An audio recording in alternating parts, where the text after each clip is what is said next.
พี่น้องเดี๋ยวมาเบาสักมันก็ฝนตกบนมือแล้วนะมันตกแต่มันคืนก่อนนะ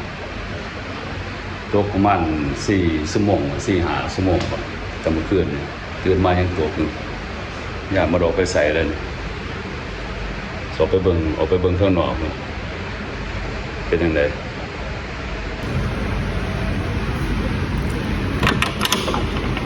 ย่างไปเบิ่งข้างนอกมันแมวนี่เป็นกินเบิดมื้อแล้วนะเป็นไดล่ะกินข้าวนี่ก็เตียนมันเบิดมื้อนะเป็นข้าวเป็นกอกนะหมองนอนนี่บ่นอนมันมักนอนเกินตัวอากาศมันเย็นแล้วกินนั่นนะใส่เบิ่งหน้ามันเป็นจังได๋คุณแม่ยังเงินมองแม่ยังนั่งอยู่สิตัวใหญ่แล้วกินหาเดือนแล้วมาเลี้ยงใหญ่ขนาดนั้นตอนออกมาแบบตัวจ้อยๆนะห้องแม่เลยห้องแม่ยังเงินมันจะเป็นมักเฟื่อสิของแม่นี่แบบเดินพอโบเล่นลงเงินส่งขาดเนี่ยโบเล่นแล้วกี่ลงโบเล่นเนาะส่งขาดต้องสอบเป็นเบิ้งข้างนอกตรงแบบเบิ้ลมือเลยมันหมูจะเปิดประตูได้มันเที่ยวออกเที่ยวเขาเลยแต่เป็นเปิดแต่มันออกได้เลยมันเก่งนะมันเปิดประตูก็ได้นะเมื่อนั้นมันก็เปิดพัดลมนะเมื่อนั้นมันเป็นกดพัดลมนะมันขึ้นกดยังไงเนี่ยเด็ดนะอยู่ในโบมาตรงไปหมาอยู่ตรงนอกเลยผมมาไวๆเลย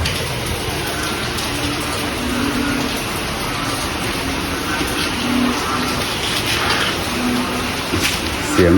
งอึ่งมองตกบนมือเลยนั่นก็อัดประตู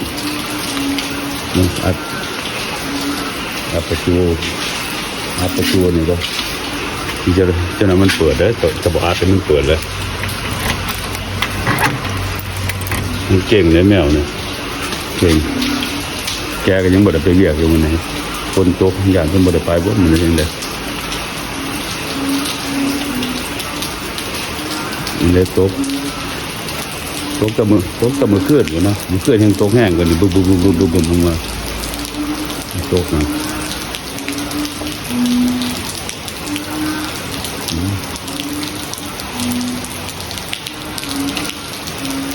อากาศก็ดีร่มอยู่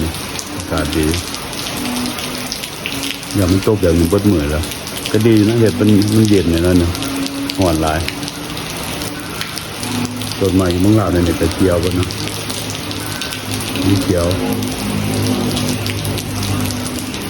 ไปตามช่วงหนอกช่วงหน้าในที่สีงามนะแบบงามเลยนะเป็นศิลปศาสตร์อยู่เมืองเรางามนี่ได้ยุมันบ่ห่อนไปเลยงามห่อนเนี่ยยืนนี่ตรงไหนใส่แอร์นะ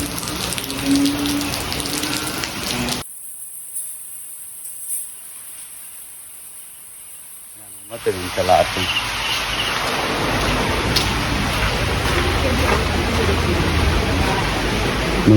มาเบิ่งเสือแกนสัน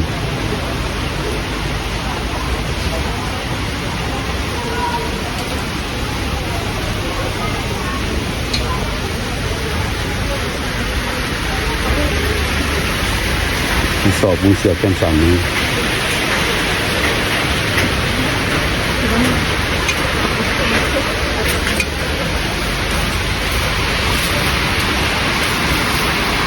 เดี๋ยวนี้ก็เป็นเวลาเหมือน9 โมงอยู่เมืองลาวนะโอ้ตลาดเพิ่งเปิดรถคือมันปิดไงตลาดขายเครื่อง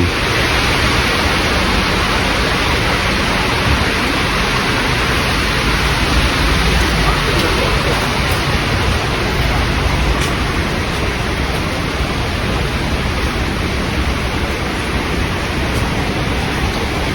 รื่องของกระลายได้แถวนี่บ่ได้จะซื้อหยังก็มาซื้อแถวนี่ก็ได้นะ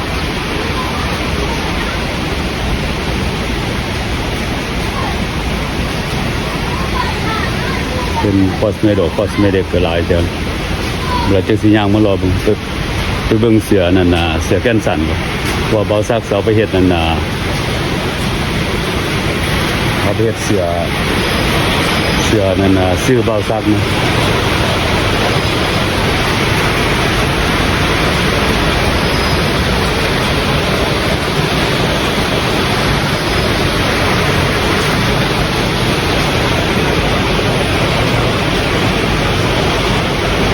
เสือแถวนี่ก็บ่มีหลายปานใดนะเสือนี่หลาย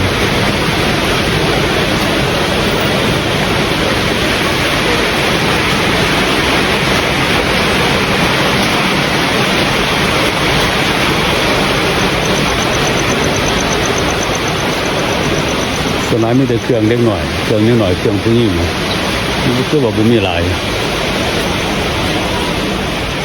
นี่ก็ไปเบิ่งนะสบายเด้อสบายดิ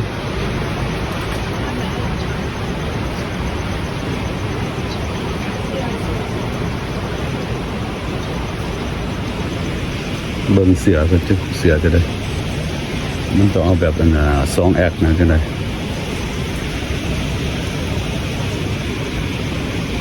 มาเบิ่งเสือตัวนั้นน่ะแบบมันบ่มีนั่นน่ะแบบมันบ่มีน่ะตัวหนังสือนี่นะเป็นแบบเป็นสีดำนี่บ่มีสีหยังนี่ตัวแบบบ่มีตัวหนังสือนี่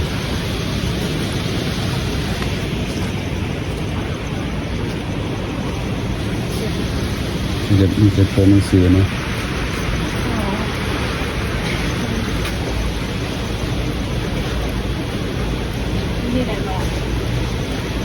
บ่มักก็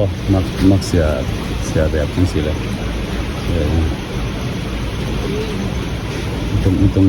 ต้องใส่เป็นใส่แบบนั้น2 แอคตัวนี้ก็สิได้ละ2 แอค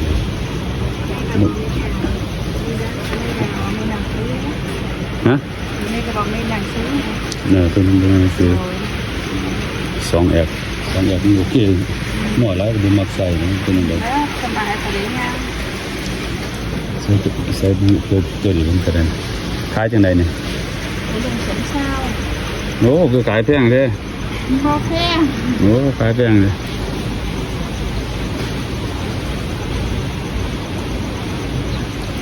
โอ้มันนั่นตัวหนังสือใส่หม่องกลางแล้วนั่นน่ะพอเด้เอาลูกหายเสียงซิจ้ะตัวหนังสือใส่หม่องกลางเพราะเขาใส่ให้เขาไปเฮ็ดนั่นน่ะเฮ็ดกาใส่นะคือใส่ข้างหลังหรือว่าจังได๋นะใส่ข้างหลัง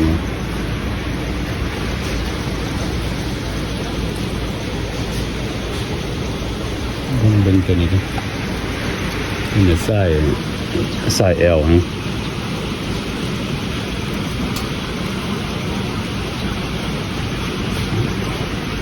ใส่L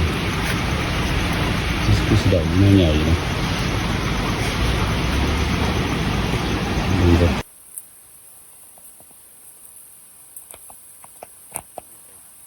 เดี๋ยวตัวนึงส่งค่าสั่งตัวนี้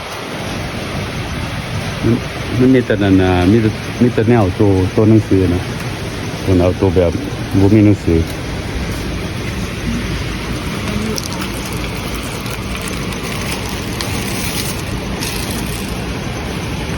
ก็ได้เดิน2 อันเท่าไหร่วะ180,000เอาชีวิตป่ะได้แล้วนี่ตัวนี้ก็ส่งไม่กันส่งงามๆเนาะก็ไปซื้อหม่องเพชรแล้วก็ไปซื้อส่งซื้อหยังอ่ะก็ไปซื้ออยู่หม่องอื่นบ่แม่นสิเลยมาหลายเทื่อบ่ได้น้องขายส่งกับเจ้าก็มาหลายเทื่อแต่บ่ได้เข้ามาเบิ่งนี่นะเพิ่นก็มีแต่ส่งงามๆนั่นนี่น้องขายสักเหลือให้เจ้าขายแค่ห้านนี่ก็อยู่ห้านบ้านโนนสาดเนาะห้านนี่เนาะห้านบ้านโนนสาดนี่ส่งค่าสั่นก็งามนี่มีตัวงามไปซื้ออยู่หม่องเพชรนะจังซี่ก็ได้เสือตัวนึงส่งตัวนึงมากเลย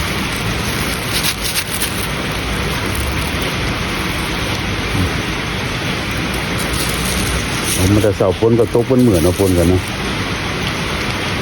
ฝนก็ตกบนคือเข้าใจแล้วนะ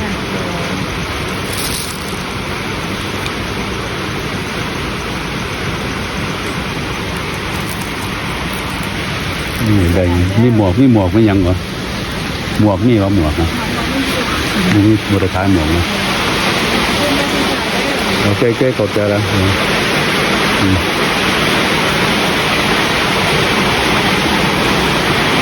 ฝนนี่ก็จะตกบนมือแล้วนะฝนเนี่ยคือบาซาก็ได้เสือตัวหนึ่งเนาะเสือสีดำกับส่งกันนี่เสือในกัน100,000ตัวได้110,000ได้110,000กับส่งตัวหนึ่งส่งก็มีแต่ส่งงามๆเลยส่งนี่มันก็ส่งงาม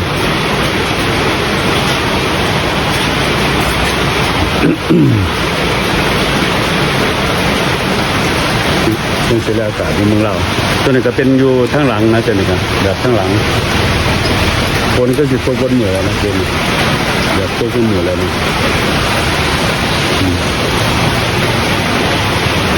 นี่ก็อยู่ห้านบ้านโน่นสาดนะมาบ่ได้ก็มาเบิ่งทั้งหลังเฉยๆมานี่บ่ได้ก็มาเบิ่งนะมันก็ขายเครื่องของหลายอยู่ของของกินเป็นมะม่วงไม้เป็นสิ้นเป็นอย่างนี้เบิดนะเครื่องขายโอ้ขอตัวประส